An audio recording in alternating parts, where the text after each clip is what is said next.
Well, it's been a while since we've talked to Lieutenant Colonel Bill Cowan. A lot has happened in the world, for example, Egypt. So Lieutenant Colonel Bill Cowan joins us right now. Bill, good morning. Morning, Fred, Brian. Good to be with you. Thank you. And I was curious because since we talked to you, the whole situation in Cairo has imploded or exploded, depending on your point of view. But one of the ongoing discussions that has happened is that the Egyptian military, trained by the American military, is a little different and will act as a kind of leavening force there. Now, obviously, you've been in the military a long time. Can you tell us anything about how these guys and who these guys are and what their training was? Well, I don't specifically know who they are, Fred, except in general terms, and I think it's important to note that the U.S. military played a role with the Egyptian military. As you all may have reported, incidentally, I've been gone for weeks, so I haven't heard a lot of your show, unfortunately.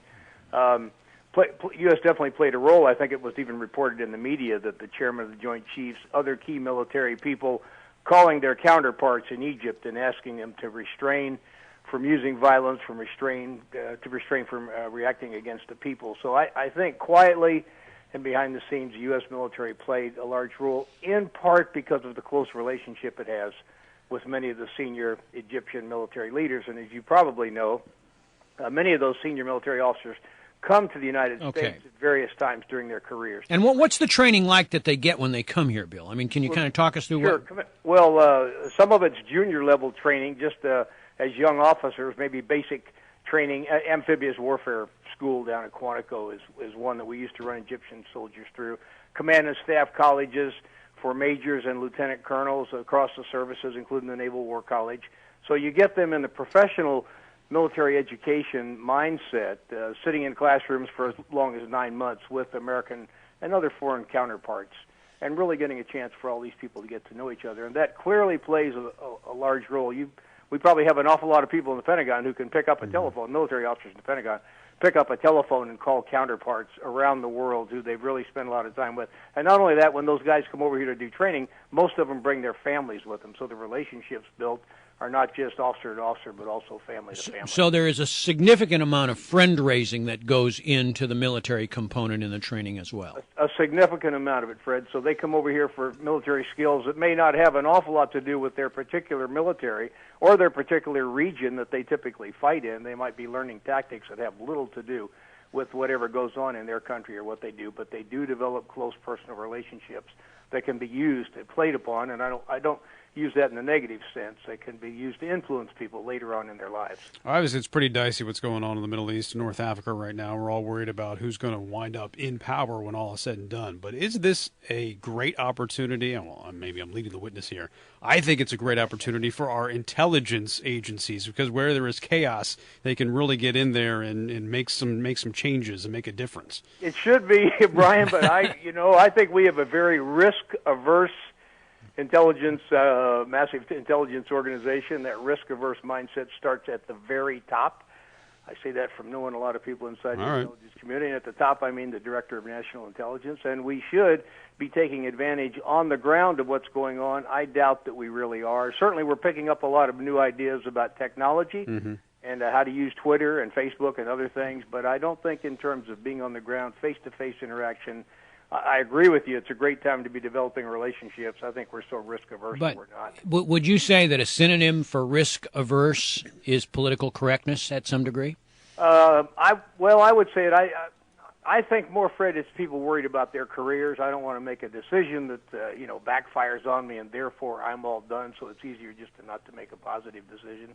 And I think the problems we have in the risk-averse world came not only during this administration, obviously, but certainly the one before it and even the one before that. So all right. It's been a downward trend. Well, then, talking about intelligence, we're curious about the outcome of Raymond Davis in Lahore, Pakistan. Now, this guy appears to have been some kind of covert CIA operative with a diplomatic passport. But what do we do with somebody like that, and how many more Raymond Davises are there? And isn't this the kind of guy that we need on the ground in places like that? Well, I think if he was providing security to CIA officers who were meeting people, which I've seen reported in the media, yeah, we need folks like that. I think the real question with him is going to be whether or not he had a diplomatic passport and diplomatic immunity. And what I read last night was that on the list of people with diplomatic immunity, that the embassy provides to the Pakistani government, his name was not on that list. And so State Department or embassy is backtracking over there and trying to squeeze his name on the list. That may have been a bureaucratic or clerical error at the embassy, certainly one that this fellow Ray Davis is going to pay for, but the story probably has a long way to go. And if indeed it turns out, and I expect it's going to go to the World Court or to some international body to determine what happens, there are laws, as your listeners, you guys know, and I know your listeners probably know, there are laws about diplomatic immunity and diplomats and their rights and things they can or can't do. If indeed he has diplomatic immunity because he's an accredited diplomat, this is going to have to go to a world body to decide. Again, I think it's probably the World Court. All right. With all that's going on in the Middle East, and we, sometimes we even focus on Afghanistan, one place we haven't touched on much in the media is Iraq. How's Iraq looking right now? Well, I just came back this past weekend from meetings with some senior Iraqi people who have been involved in the development of a new country over there for some time. And, I was reminded quickly in my conversation with him, General Petraeus said the final chapter hasn't been written. General Odierno, who took Petraeus' place, says it's going to be 5 or 10 years before we know. And I didn't hear anything from my conversations with these guys that made me feel very good. It's been said, and they kind of confirmed in their view the fact that Maliki, the current prime minister, is indeed tilting heavily towards Iran.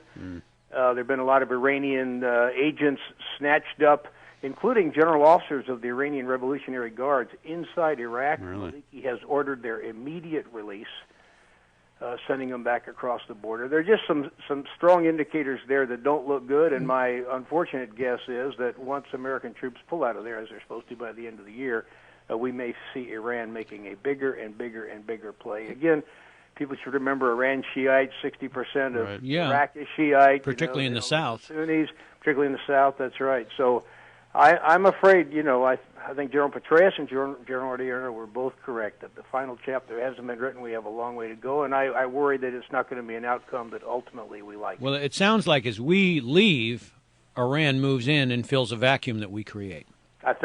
Fred, I think that's exactly what they have in mind, and they're playing it carefully and quietly. But when I talk to people at the level that I spoke to, who have inside knowledge and who are watching what's going on, I start worrying. All right, Colonel, thanks for joining us as always.